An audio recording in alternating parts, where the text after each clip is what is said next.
आज हम आपको बताने वाले हैं क्लास 10th संस्कृत का पेपर आपके सामने लेके आ चुके हैं। तो चलिए सबसे पहले देख लेते हैं ये पेपर कैसा है। तो यह 100 मार्क्स का पेपर है टोटल। यहाँ पर सबसे पहले सही विकल्प दिए जा चुके हैं। इसमें आपको सबसे पहले में संधि के बारे में आपको बताना है, फिर आपको दूसरे ऑब्जेक्टिव में समास पूछा गया, तीसरे में आपको लकार विभक्ति वचन बताने हैं, चौथे में आपको प्रत्यय और अप्रत्यय बताना है, पांचवें में आपको श्लोक के बारे में पूछा गया कि श्लोक को पूरा कीजिए, छठे में आपको रिक्त स्थान की पूर्ति करना है, सातवें प्रश्न में आपको एक पदेन पूछा गया है, आठवें में आपको विभक्ति के बारे में बताना है। ठीक है, नवा प्रश्न आप जो देख रहे हैं यहाँ पर आठवां, इस पर आपको पद्य पूछा जा चुका है, 2 पद्य पूछे गए हैं। फिर जो नवा प्रश्न है इसमें पद्य पूछा गया, गद्य पद्य दोनों देख सकते हैं, गद्य था और ये पद्य दोनों पूछे गए हैं। फिर आप जो 9वें 10वें प्रश्न पे आएंगे तो आपको यहाँ पर सही जोड़ी बताना है, 11वें पे आपको आमना है, फिर 12वें पर एक वाक्यन प्रश्न है, फिर इसके बाद आप आ जाएंगे तो सुभाषितानी श्लोक लिखने हैं, फिर आपको लेटर लिखना पड़ेगा, इसके बाद आप अशुद्ध वाक्य शुद्ध वाक्य करना है, फिर आपको क्रम संयोजन में लाना है, इसके बाद आप अपठित गद्यांश को सॉल्व करेंगे, इसके बाद आपको एक निबंध लिखना पड़ेगा। टोटल इस तरह से पूरा प्रश्न है।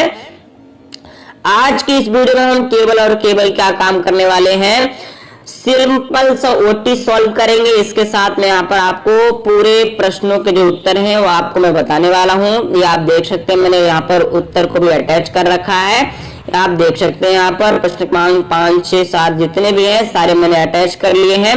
जो प्रश्न छूट जाएंगे उसे मैं नेक्स्ट पार्ट कवर करूंगा। अगर आपको चाहिए तो आप कमेंट कीजिएगा, तो मैं आपको उसको भी कंप्लीट करा दूंगा। तो चलिए शुरू करते हैं सबसे पहले प्रश्न क्रमांक 1 से। ठीक है, पहला प्रश्न है पुस्तकालय पदे संधि अस्ति। पुस्तकालय में कौन सी संधि है? तो पुस्तकालय में आपको मैं बताता चलो, पुस्तक धनालय दीर्घ संधि हो गया, सूर्य प्लस उदय इत्यस्य संधि अस्ति, सूर्योदय होगा इसमें, सूर्य प्लस उदय इत्यस्य संधि क्या हो जाएगा? सूर्योदय हो जाएगा। अधोलिखितेषु व्यंजन संधि अस्ति, अधोलिखित व्यंजन संधि में क्या हो जाएगा? जगदीश। ठीक है, सदैव पदे संधि अस्ति, सदैव में कौन सी संधि हो जाएगी? तो इसमें हो जाएगा कहाँ आपका?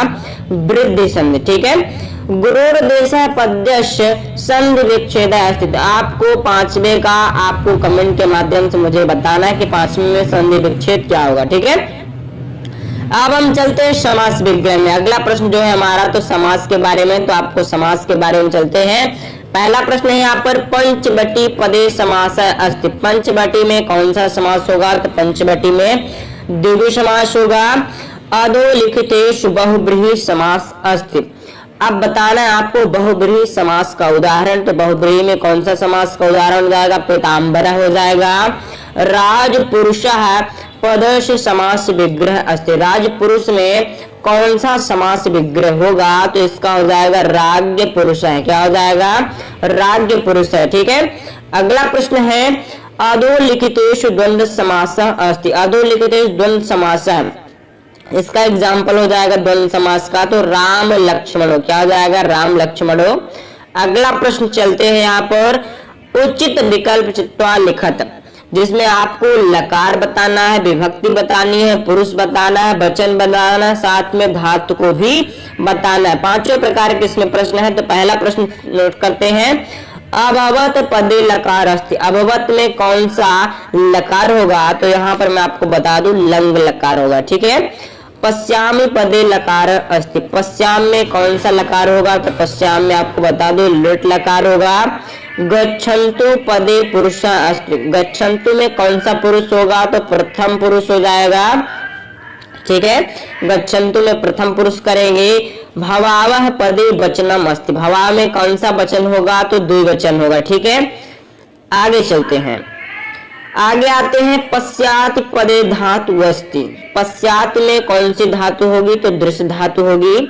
हम लगातार अपने इस चैनल पर एमपी बोर्ड रिवीजन टेस्ट की सीरीज ला रहे हैं, तो आप 9th 10th एनुअल 12th की सारे रिवीजन टेस्ट की वीडियो देख सकते हैं, हमारे प्लेलिस्ट पर विजिट कर सकते हैं, वहां पे आपको सारे वीडियो मिल जाएंगे। चैनल को सब्सक्राइब करके बेल आइकन को प्रेस कर लीजिएगा ताकि आने वाले वीडियो की नोटिफिकेशन सबसे मिले पहले आपको। ठीक है, चलिए शुरू करते हैं अगला प्रश्न। उचित चित्तवाल विकल्प लिखना। ठीक है, आपको यहाँ पर प्रत्यय लिखना, ध्यान रखिएगा। यहाँ पर हम प्रत्यय की बात करेंगे, जिसमें आपको सबसे पहला प्रश्न पूछा गया है अधो लिखितेषु तुमुन प्रत्यय अस्ति। इसमें हो जाएगा आपका क्रीडितुम। क्या हो जाएगा? क्रीडितुम। दत्वा पदे प्रत्यय अस्ति। दत्वा में आपको पता होना चाहिए दा, पहले अगर आप पढ़े होंगे पहले से प्रत्यय या प्रत्यय तो आपको पता होगा दा प्लस कत्वा होता है। ठीक है, कत्वा, ध्यान रखिएगा, दा प्लस कत्वा होता है, तो इसमें क्या हो जाएगा? कत्वा प्रत्यय। आगे चलते हैं, कतवतु प्रत्यय उदाहरण अस्ति। कतवतु में आपको क्या हो जाएगा? अगर आपने प्रत्यय पढ़ा होगा तो आपको पहले पता होगा, कतवतु में कृतवान हो जाएगा। अधो लिखितेषु सत्र प्रत्यय अस्ति। सत्र में क्या हो जाएगा? यहाँ पर पठन हो जाएगा। ठीक है, इसका क्या हो जाएगा? पठन। आगे चलते हैं, श्लोक पंक्ति को पूरा कीजिए। जो श्लोक दिए गए हैं आपको पूरा करना है, तो श्लोक के लिए आप स्टडी मटेरियल खोलकर वहां पे अपना श्लोक कंप्लीट कर सकते हैं, या फिर आप कमेंट कीजिएगा तो आपको पूरा श्लोक भी बता दिया जाएगा। चलते हैं नेक्स्ट प्रश्न में, जो है कि रिक्त स्थान को पूरा करना है। रिक्त स्थान में आपको 5 ऑप्शन दिए गए हैं पहले से, और 5 ही विकल्प आपसे पूछे गए, मतलब 5 खाली स्थान आपसे पूछे भी गए और 5 ऑप्शन दिए भी गए हैं। पहला प्रश्न है शाखांतर एक कीट अवदत। तो शाखांतर एक कीट अवदत में क्या हो जाएगा? चक्रम है। ठीक है, चक्रम में हो जाएगा पक्षिण शाखासु विरच बसंते स्म। पक्षिण शाखासु विरच बसंते स्म में हो जाएगा नीडानी। क्या हो जाएगा? नीडानी हो जाएगा। प्रकाशम प्रयच्छति, तो सूर्यदेव में हो जाएगा प्रकाशम प्रयच्छति। चौथा प्रश्न है पथिका परिहरन्ति स्म, इसमें हो जाएगा मार्गयांश। ठीक है, मार्गयांश।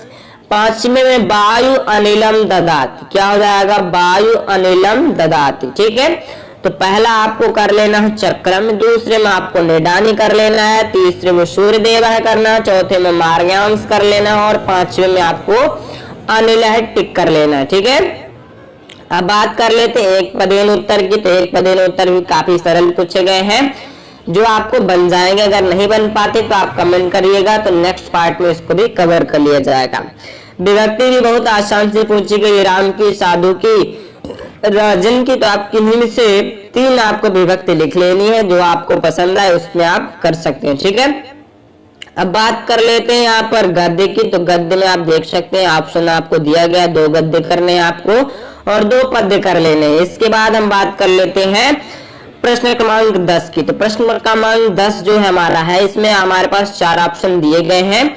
तो चलिए चारों को कंप्लीट कर लेते हैं। पहला यहाँ पर आ और बा 2 ऑप्शन दिए जा चुके हैं। पहले में एन कर्मण्य पाशु, क्या है? एन कर्मण्य पाशु में हो जाएगा मनीषीणो। क्या हो जाएगा? मनीषीणो। वरुण देवा, वरुण देवा में क्या हो जाएगा? घटोत्कचा। दयानंद विशेष अशिक्षित, इसमें योग पद्धति।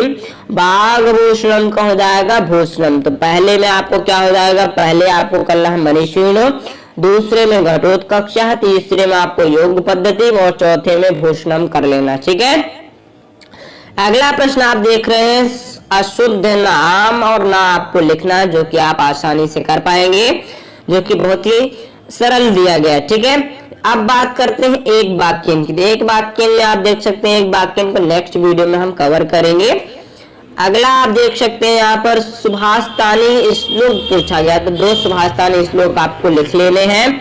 फिर आपको जो प्रार्थना पत्र लिखना था अवकाश के लिए, वो भी आप नोट डाउन कर सकते हैं, या फिर आप शुभकामना पत्र भी लिख सकते हैं संस्कृत में। इसके बाद आपको अशुद्ध वाक्य और शुद्ध वाक्य कर लेना है, फिर क्रम संयोजन करना होगा आपको। इसके बाद आप यहाँ पर अपठित गद्यांश को सॉल्व कर लेंगे। इसके बाद आपको निबंध को राइट कर लेना है। इसके बाद आप यहाँ पर देख सकते हैं हमने उत्तर क्रमांक के 2, 3 और 4 के उत्तर यहाँ पर साथ में 5, 6 और 10वें प्रश्न का भी उत्तर यहाँ पर अटैच कर दिया है, जिसका आप स्क्रीनशॉट ले सकते हैं या फिर नोट डाउन कर सकते हैं। तो आपके जो नोट्स हैं वहां पे आपको लिखने में काफी मदद होगी। ठीक है, हम लगातार MP board revision test series ला रहे हैं, तो आप हमारे 9th, 10th, 11th, 12th के जितने भी रिवीजन टेस्ट के प्रश्न पत्र हैं, तो हमारे प्लेलिस्ट पर विजिट कर सकते हैं, वहां से आपको सारे प्रोवाइड हो जाएंगे। फिर मिलते हैं अपने नए वीडियो में, तब तक के लिए जय हिंद, जय भारत। चैनल को सब्सक्राइब करके बेल आइकन को प्रेस कर लीजिएगा